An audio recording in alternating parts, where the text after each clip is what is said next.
Welcome to the Sex, Money, and Real Estate Podcast, the show for real estate couples about how to close more deals in the bedroom. My name is Nancy Jameson. And I'm Bill Jameson. And each week we deep dive into juicy, intentional, sexy conversations, sharing with you what it takes to create balance in your intimate relationships and your real estate business. Thank you so much for being here. Ciao, baby. Ciao, baby. Ciao, baby. What's going on? I think that's a restaurant, Ciao, baby. Isn't it a restaurant? It was, or it is, or it was. I know there was a Ciao, baby. Yeah, here in the ATL. It was pretty good. We haven't been there in a while. But, you know, we like doing new restaurants pretty much each week just to, because there's so many fantastic restaurants. Yeah, our date nights are rarely boring, that's for sure. Especially if you like restaurants. So, so hi, and Italian hello. Hello in Italian. Yes. I'm Bill Jameson. And I am Nancy Jameson. And this is Sex, Money, and the Real Estate. It's the podcast, and it's, you know, a show that is a way for us to share our story and our resources and, you know, I guess talk about our experiences and the tools that we use and how it applies to mega real estate couples to increase their emotional and financial peace. Yep, absolutely. So you are tuning in to the right place at the right time, and we really appreciate you being here for sure. So thank you so much for spending some time with us. Yes. So before we get started today, we just want to share with you a little inside, behind the scenes scoop. Nancy and I cover the costs of this podcast, and you know, through our time and our experience and growth and advertising and, you know, the equipment, you know, it's, you know, there's a lot that goes into it. Yeah, absolutely. Right? And we love it. And we do love it. We do love it. Absolutely. So we have received, you know, a few multiple requests to provide, to find a way to help provide financial support to the podcast.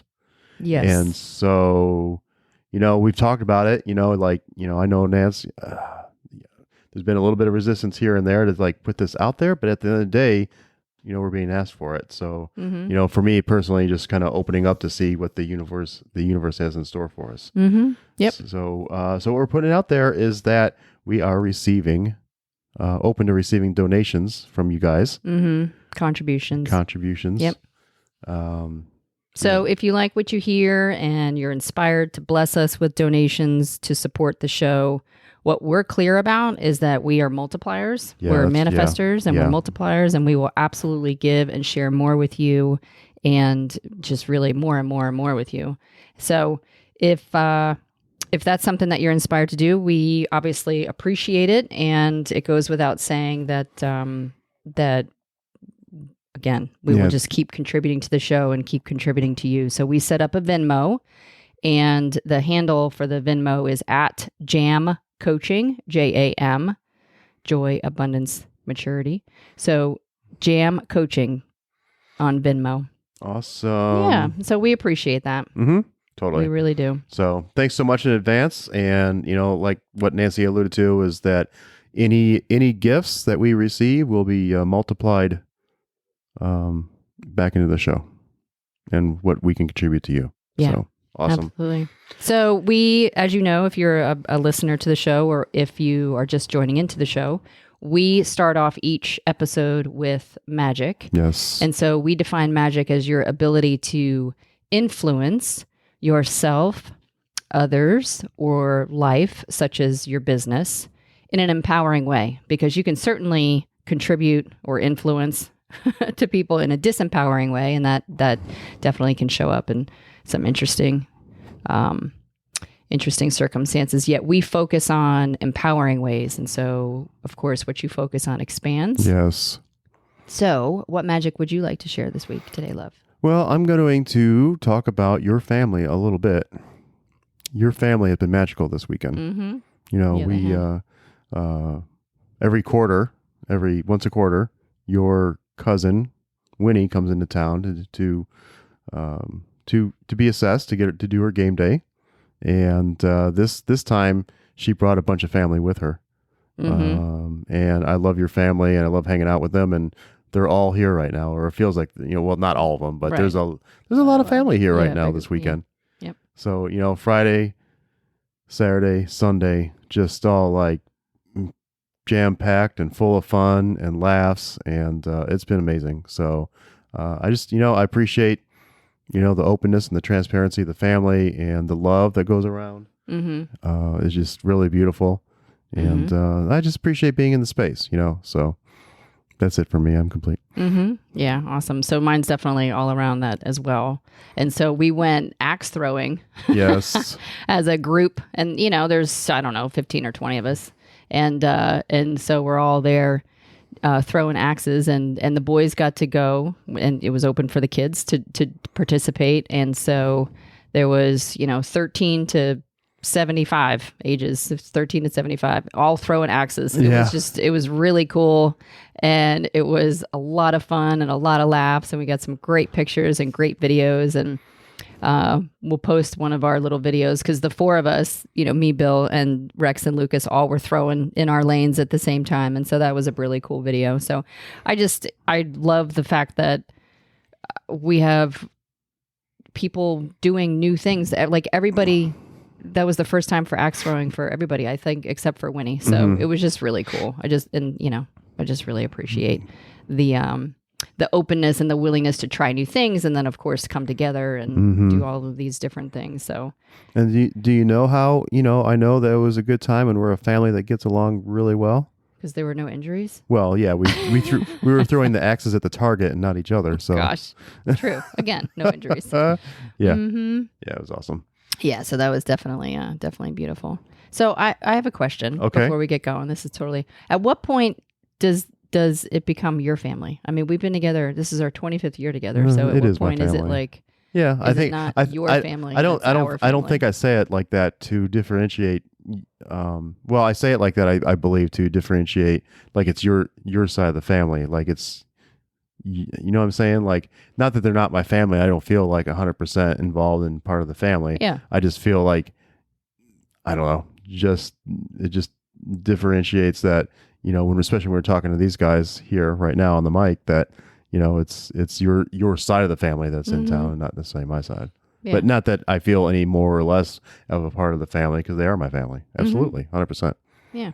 So, and it's cool too, because they don't have to be, they're chosen family. I married into it, but yet there's still choice involved, and I choose them. And I believe they choose me. They do, baby. They choose me, or they just think I'm funny. One of the two. So true. It could be both. It could be both. Yes. But yeah, so definitely part of my chosen family. There's no doubt. Cool. It's interesting. It's an interesting question. Thanks for asking. Totally.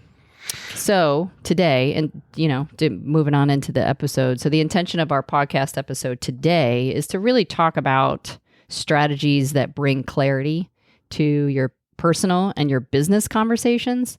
And we have, one of the things that we've been doing as a family lately is listening to comedians. And so we'll listen to, different, there's comedian channels, whether it's Pandora or YouTube or whatever. And so we were listening to one of the comedians that we've really been digging on lately, and his name is Brian Regan.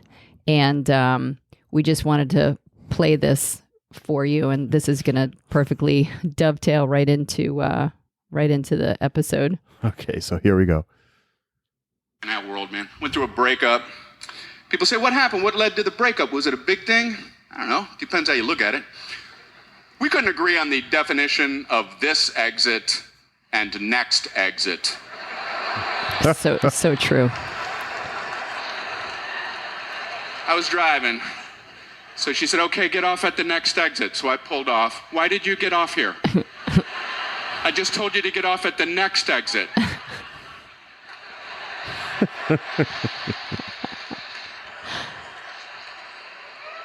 I thought we could get off here and buy a dictionary. Look through it. Look at words and definitions and such. It's fun to find out word meanings. So I dropped her off at the next exit. Not right. Am I understanding it correctly? Oh my gosh. Woo. So so this exit or next exit. I mean, that's just woo-wee is such an opportunity to have those clarifying conversations. So, you know. I mean, there's Yes. those conversations they're so important, and they're so important in your personal life, and they're so important with your business life. And, one thing that we don't really have covered in here is, being clear in your conversations with yourself as well. I guess that's the personal life, part of the personal life. But, when you're unclear and you're thinking with yourself, it can lead to a lot of chaos outside of yourself as well. Mm-hmm. So having the conversation, deciding what the meaning is for your family, your friends, your clients, having clear conversations. Mm-hmm. And what's it look like as a realtor, having to understand and on how you communicate with others, understanding their communication style, so that you're always clear and, really speaking to the essence of the person. Mm-hmm. Yeah. And so how do we do that? I mean, that's really, it's like, what does all that mean? Or what are the action steps that we do to have those clarifying conversations? Is, the first thing that we recommend and that we have done and that we recommend for you is to study communication styles. There's so many different ways that you can approach communication styles, but things that we've utilized are the DISC profile, DISC profile. And so DISC is driver, influencer, stable, and critical, or like clear, concise, critical, like an analytical type person. So we're not going to go into the DISC profile, but DISC profile is one. Strength Finders is another one. Learning your love languages and reading up on different love languages and how you would like to receive and give love. Of course, body language. I mean, body language is huge. 93% of all communication is nonverbal. So only 7% are actually the words that we use. So body language and then tonality it's 93% of it, the nonverbal communication. So, I mean, this will absolutely benefit you by understanding those different communication styles to understanding the person more fully.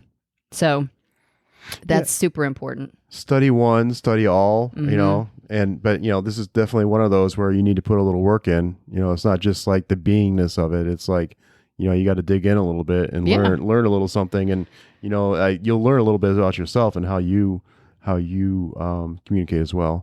Yeah. Going back to what you were saying about communicating with yourself. And so what I love about all of these is that as you and I have educated ourselves and becoming much more effective communicators with our clients and each other, and then subsequently our kids, is that we'll pull little nuggets from each one of these different styles and then like cross-reference it and weave it into the conversation or again, here's these little nuggets that aren't so little, and then it just creates this map of conversation. So it's it's definitely recommended. Yeah. And, if you have a couple different tools for identifying communication style in your belt, because not everybody's going to be, it's not, you're not going to look at somebody and say, oh, their love language is, acts of service, or physical touch, or whatever. Right. And nor may, one of those be appropriate in that moment, yet you can still identify or have a, seeking to understand, have a higher understanding of that person and, how they like to be communicated to. Well, that's actually step number 2 is in establishing trust with that person, is utilizing seeking first to understand, which is habit number 5 in 7 Habits of Highly Effective People. And right before that is empathic listening, where you're listening like completely 100% present with this person as they're moving into this conversation, and you're listening like with your whole being, and you're not saying anything. You're present and you're with them in this conversation. 7 Habits calls that, is that autobiographical or non-autobiographical listening? Non-autobiographical, because when it's autobiographical, you're saying, through my lens, this is how I see it, or this is my experience of it. So yes, but empathic listening, and then which leads into That's the first part of seeking first to understand, and then being understood is when you're mirroring and matching and utilizing, and again back to that essence of the conversation and being able to deliver back that message to that person, and then it allows that person to go, wow, this person really gets me, which is again the second strategy is establishing our trust. So nice. And then number 3 is have an authentic conversation or meeting with a client where in a place where y'all can be fully expressed in delivering your message. Be clear, where it's delivered clearly and constructively. Yeah. And so in client conversations, this is going to look like, it could be in the buyer consult, or it could be, or the listing presentation when you're getting down and, down to brass tacks and like saying, okay, this is how you win with me. This is how you lose with me. This is a deal breaker for me. This is the best way that I like to be communicated with. And so I'll craft these in question format, and like, we'll literally have a nuts and bolts conversation in the best ways to effectively communicate with each other. I'm sure a lot of you do. How do you choose to be communicated with, or what's your best form of communication? Do you prefer email, text, phone call, like that kind of stuff? But I'll take it a step further and actually say, how do I win with you? How do I lose with you? And then I'll share with them, this is how you win with me, and this is how you lose with me. And then the next part of that is I basically set it up like, okay, who's the admin? If it's a couple, right? Who's the admin in the situation? Like, who's going to be in charge of making sure the signatures are there? Who's going to be in charge of delivering the paperwork? Who's going to fill out the forms for the attorney? All that kind of stuff. And then who's the point person for communication? Otherwise, yeah, sometimes it's the same person, yeah, and sometimes it's not. No. Because one could be a high I and the other one's a C. Relating back to the disc profiles. Yep, absolutely. There may be one person that's in charge of the money and one person that's in charge of the paperwork. Right. You just never know the dynamic. Yeah, but it's important to have that conversation, like asking that clarifying question, so that no assumptions are made, because that's happened before too. Yeah, and here's the thing: is that when you ask those qualifying and clarifying questions, they know that you're all about your business and making sure that you're taking care of their business. And if it's just kind of like, if you're not taking those extra steps to make sure that you are taking care of business, they don't know if they can depend on you or not. And that's part of you setting up that that trustworthiness when you enter into that business relationship with your clients. Yep.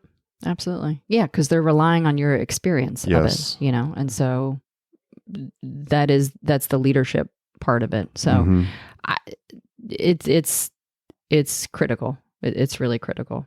So, and then for family, when we talk about those clarifying, authentic conversations with family, we had a conversation where we said, okay, well, in my family, when I was growing up, we did it this way. And when I was growing up, we did it this way. And so I very distinctly remember having, like, when we first moved in together, having that conversation around the thermostat. I totally forgot about that. Like, what did it mean? When we say, hey, can you turn the temperature up? Like, is it literally... That's funny. Is it literally like toggling the arrow up button on the thermostat? Right. Or is that mean like turn it up as in like turn it down? Right. Like make it cooler or make it warmer. You know what I mean? Yeah. So I definitely remember that. That was our New York City apartment. Yes. And yes. But it's so funny. Like I I think that's when I think that's when we start getting in the habit of saying, what was it set to, and where would you like the temperature? I don't think it was always, it's not that formal anymore, or it doesn't feel formal to me, but I remember thinking that felt kind of formal at the time, and yet, years later, it's just, it's a normal part of our communication style, because it's clear and concise and it's direct. Yeah. And it definitely avoided an argument. Well, and it also, being that concise, it is clarity, like like this podcast, all about clarity. It is you having how do I want to put this? It's you being in a space to clarify exactly what your need is in that moment. You know, I need 72 degrees. Yeah.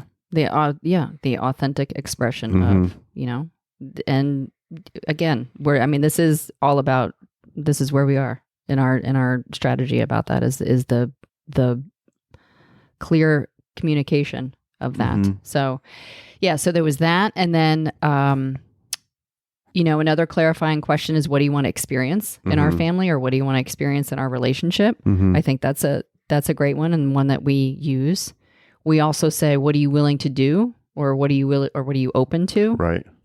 Because you can certainly not be open to it. And then it's an opportunity for you to share that.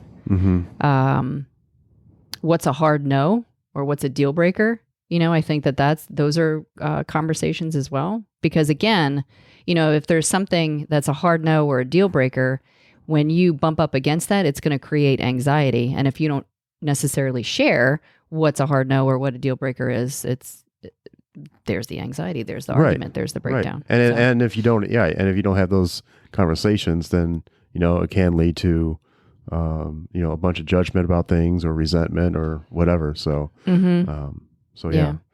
And then, you know, how often are you having the conversations, right? You know, like, you know, and for, you know, example, I think this is a great example, like come hell or high water, you and I have that Monday business conversation. You know, we talk about the State of the Union and all aspects of our business. Yep. And so I appreciate that, you know, and, you know, you've been leading it for a long time, and sometimes I lead it, and, but we have that conversation. And, you know, and other examples of that in our lives are like, you know, when we were having like those weekly conversations with the boys, you know, that, you know, where we could talk about, you know, hold that space and talk about anything. And they got to, you know, depend on the fact that we would have time to have clear communication with them and a space to be open and transparent. And it's important anyway. So yeah, awesome. And then, you know, there's one other thing too that wasn't necessarily in our notes about clear communication, but, you know, it's intention setting. Yep. You know, I mean, I think that's maybe the overarching theme of really what we're talking about, or the essence of what we're talking about right now. But, you know, when you head into any conversation, but especially, you know, the ones that you may be perceiving as being a little bigger or harder or difficult or awkward or whatever, set intentions. Set the intentions. My intention for this conversation today is ... You know, and get on the same, because once you set intentions with the other person, they know exactly what you're up to. They know exactly what you're up to. Yeah, and the space is set. So, and, you know, you don't have to be the intention setter too. You can ask for what the intentions are. So again, you can set the space to have that conversation and gear up for it. So you can ask, you know, what the intention of the conversation is today. Awesome. Very cool. Thank you for that ad. Yeah, you're welcome. So what in the world do we talk about during these conversations? Like during the, like we're establishing trust. We've already, you know, we're empathic listening. We are, we've learned our communication styles. And so now here we are in this authentic conversation. And I think I want to address this from the personal side first, because I feel like the business side, you know, when we go into the business conversation, it's predicated on whatever they're into, whether they're buying or they're selling, or, you know, if you're interviewing for agents to join your team, or if you're coaching or things like that. Like I feel that those things are pretty standardized. Yeah. So if we're gonna like, what would some conversation topics be when we go into like a family meeting or, I mean, what's not, but you know, we can definitely, I think it's all on the table. I mean, with the two of us or with the boys, I mean, we'll talk about money and budgeting, saving, spending, going through, you know, we have quite a few conversations around, how to save money. You know, what are they wanting to spend their money on, or what are we going to spend our money on? I mean, we're pretty transparent with our budget with them as well. So, Money and budgeting and saving and spending would be a category for sure. Yep. We talk about financial piece with the boys quite a bit. We talk about jobs around the house, right? Who's responsible for what? Those are some very clear conversations. The boys don't always think they're clear conversations, because those teenagers, they always want to twist it a little bit, but we don't get it twisted. No. I think an important one for you and I to have was the discipline conversation. Like, how are we going to discipline the kids? How does that conversation organically morph over how, whatever their age is? And then obviously, how does the discipline morph with it? Right. I think it's really important. And, there's been times that we have not been on the same page. And then there are times that we are on the same page. And, but ultimately, to be able to proactively have that conversation before we get into a situation that escalates or, that's really beautiful. Sex, sharing with them about sex and the appropriateness, the age appropriateness of that sex conversation. And again, how that's morphed over their getting older, and so the sex conversation now, obviously with them being 13 and 14 is much different when they were 6 and 7. Right. So yeah, awesome. I mean, clear communication around alone time, and really like letting us know or letting each other know, what our needs are in that moment and being courageous with it for sure. Which also is important in their evolution, like their identity as being independent people and not necessarily dependent on each other or creating that enmeshment, where like we have to do this as a family and we can't do anything individually. That's definitely something too. Yeah, for sure. Man, so many things we talk about with these guys and with each other. Punctuality. We just had this conversation the other day where we talked about, if you're quote unquote on time, you're actually late, and to be at least 5 to 10 minutes early for, any appointment that you have, because otherwise you're not setting yourself up for success, mentally. Yeah. Religion, spirituality. Yeah. The distinction between the two. And how do we broach that? Like, how do we, how are we going to raise them? Yeah.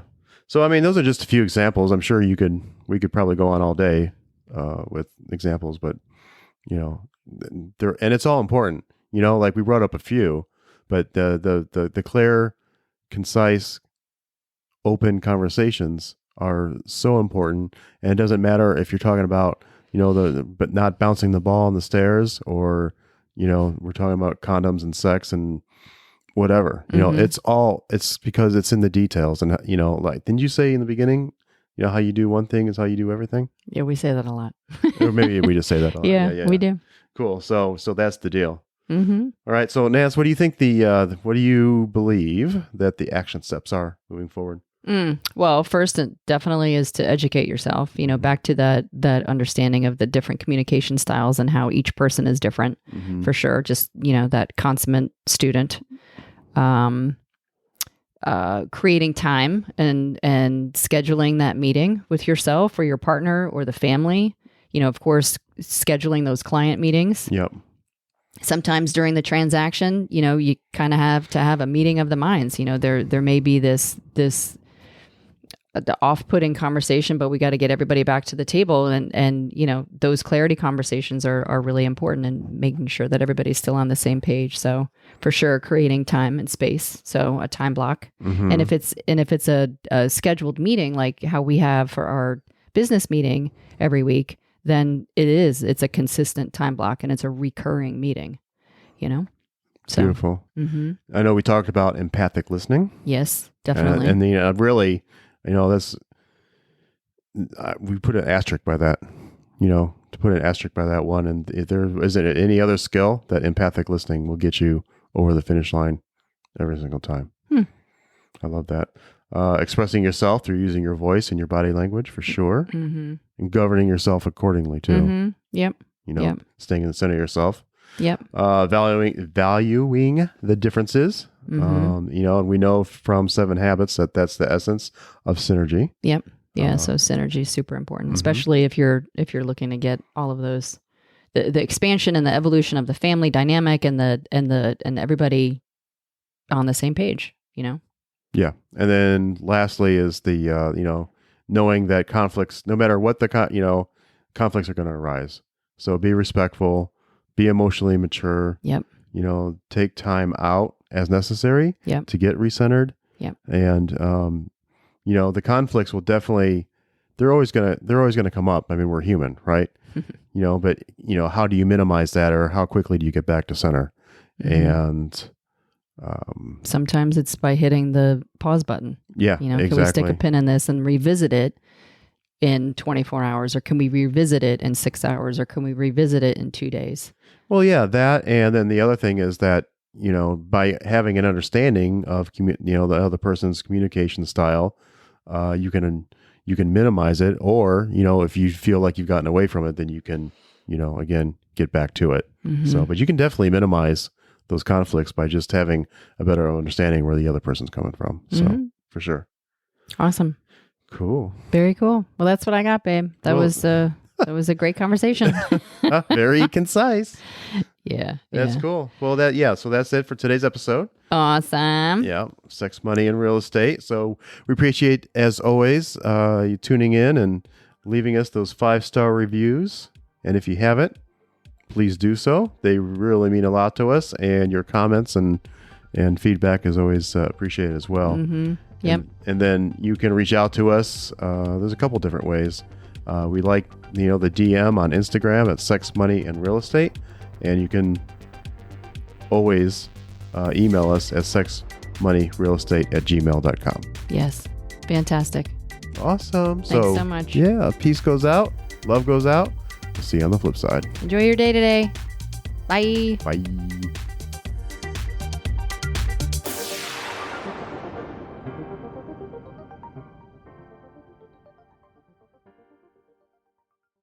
Wow, what a show. Thank you so much for listening. If you're inspired, we ask that you share the podcast with one person and subscribe and follow our show. I'm Nancy Jameson. And I'm Bill Jameson. And remember, it's a great life. Woo! Quick note about the Sex, Money, and Real Estate podcast. We are not doctors or licensed therapists. We are a joyous, abundant, and mature couple passionately sharing our story of growth around sex, money, and real estate. Our thoughts, opinions, and beliefs are our own, so please consult your doctor, healthcare provider, or your broker regarding any questions or issues you have related to your physical or mental health or specific state laws regarding your real estate business.